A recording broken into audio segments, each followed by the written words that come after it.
Imagine a race car with minimal safety features and a helicopter turbine instead of a traditional engine. This was the concept behind the Howmet TX, a car created with the belief that gas turbines could outperform conventional engines on the racetrack. Unlike other turbine cars of the time, the TX achieved a remarkable feat. It was the first vehicle of its kind to win an official race, thereby securing a unique place for its manufacturer in the history of global motorsport. In the 60s, all kinds of innovations were being implemented in motorsport, turning the racetracks into open-air laboratories. Besides aerodynamics, engines also received a lot of attention, and both manufacturers and team owners began experimenting with unconventional solutions. One of the ideas that emerged involved replacing traditional piston engines with gas turbines, similar to those used in airplanes. This idea, although seemingly crazy, started gaining attention from the big names of the era. Chrysler tested a turbine car back in the 1950s, but the concept didn't advance further. The BRM team and Rover also built a turbine car together and raced it in the 24 Hours of Le Mans in 1963 and 1965. Even Andy Granatelli tested the idea. In 1967, the team owner built the STP Paxton turbo car, and its performance was impressive. Parnelli Jones drove the unusual car in the Indianapolis 500 and led much of the race until it broke down. The following year, the car returned to the brickyard, but an accident dashed the team's hopes. By this time, even Formula One saw an attempt to use turbines, spearheaded by Colin Chapman, head of Team Lotus. The Briton tried to race with a turbine both in the Indianapolis 500 and in Formula One, but failed to achieve success in both cases. Despite the issues, the idea that turbines were reliable enough continued to grow, lacking only further development to prove their worth. While Granatelli was attempting to race with his side-mounted turbine, American Ray Heppenstall tried something different. Inspired by BRM and Rover's attempt, he envisioned the turbine installed behind the driver in the style of mid-engine cars of the time. Using the Le Mans car as a reference, Ray worked on addressing the observed problems, resulting in a simpler chassis design compared to the Rover one. He began seeking partnerships to build a prototype, but support was hard to attract. Without any partners, Ray turned to Tom Fleming, the vice president of Howmet Corporation. Howmet, which supplied parts for aerospace industry turbines, was quite familiar with the equipment. Ray and Tom managed to convince the company's executives to work on the project with brand promotion as the main objective. Their proposal was accepted, but the construction encountered some obstacles right from the beginning. The original plan involved the use of a Cooper Monaco car, but the idea was soon scrapped. Bob McKee and his company joined the team, and he was responsible for building two cars. The first car was an earlier design tweaked for the turbine, while the second was a brand new design built specifically around the turbine. Named the MK9, the chassis followed the FIA Group 6 rules and featured a closed body with gull-wing doors. A 120-liter fuel tank was installed between the turbine and the cabin and was intended to be filled with Jet A, a kerosene suitable for turbines. The highlight of the project was the TS-325-1 turbines. Rented from Continental Aviation and Engineering, the gas turbines weighed 77 kilos and produced something about 380 bhp at 57,000 RPM. Their operation was possible thanks to a gear reducer that transferred power from the turbine to the rear axle. Due to the high torque and variable output of the turbine, a traditional transmission was unnecessary, effectively leaving the car with a single gear.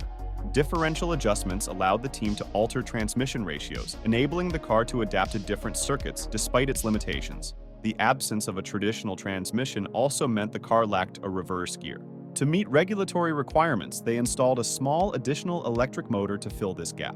The car's exhaust system consisted of two large pipes at the rear, complemented by a third central pipe serving as a wastegate. This was key in getting rid of the lag between hitting the throttle and the turbine kicking in, allowing quicker adjustments in power output. To determine displacement, the FIA used a formula to find an equivalence, classifying the turbine as a 3-liter engine. The Howmet TX made its debut at the 1968 24 Hours of Daytona. The cars grabbed plenty of attention in the paddock with two different designations for the race. The adapted car was designated GTP1 and was kept as a backup, while the purpose-built model was named GTP2 and was driven by Dick Thompson, Ed Lowther, and Ray Heppenstall. After qualifying 7th, the car performed well until lap 34, when the wastegate exit broke. The failure happened during the mid-corner, causing the driver to receive more power than expected. The excess led the car to a spin and crash, forcing the TX to retire from the race. In March, the cars were back on track for the 12 Hours of Sebring. The trio qualified 7th, behind only Porsche and Ford. The drivers had gained more experience with the car, and performance had improved considerably since Daytona. But another failure ended the team's race. The long race allowed debris to gradually enter the turbine, damaging it after 6 hours. With 2 retirements, the next event was the BOAC 500 at Brands Hatch. The wastegate exit continued to be an issue for the team, and this time, the TX lasted only 7 laps before braking. Another race at Oulton Park had the same outcome, with the team retiring due to another failure. Back in the US, Howmet decided to compete in the SCCA despite the poor results. On home soil, the team finally fixed the car's issues, achieving 2nd place at the Vandergraaf Trophy.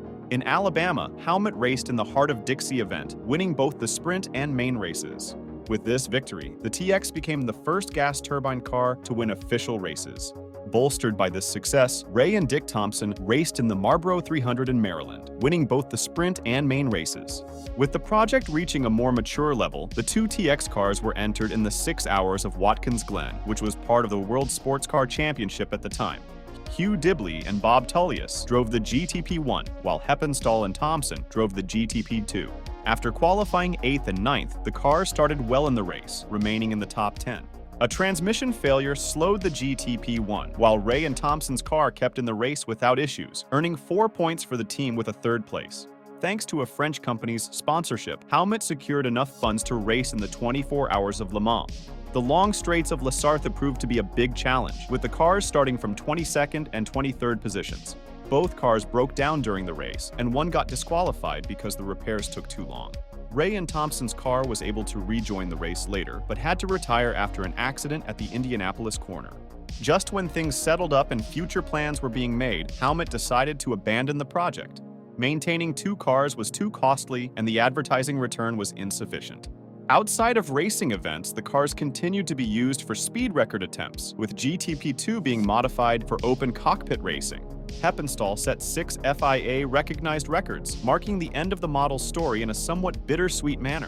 In 1971, Howmet pulled their support completely, leaving Ray unable to race the TX cars since the turbines were rented. He bought the cars for a symbolic price of $1 each, but without the turbines, he decided to sell them. In the end, the cars fell into collectors' hands and received new turbines, even competing in historic car events. Bob McKee built 2 more cars and named them GTP3 and 4. These models were also sold to collectors and occasionally appeared in classic car competitions and events like the Goodwood Festival of Speed.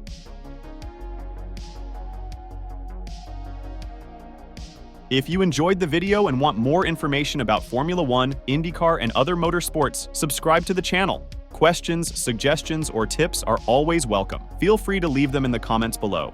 Thanks for watching.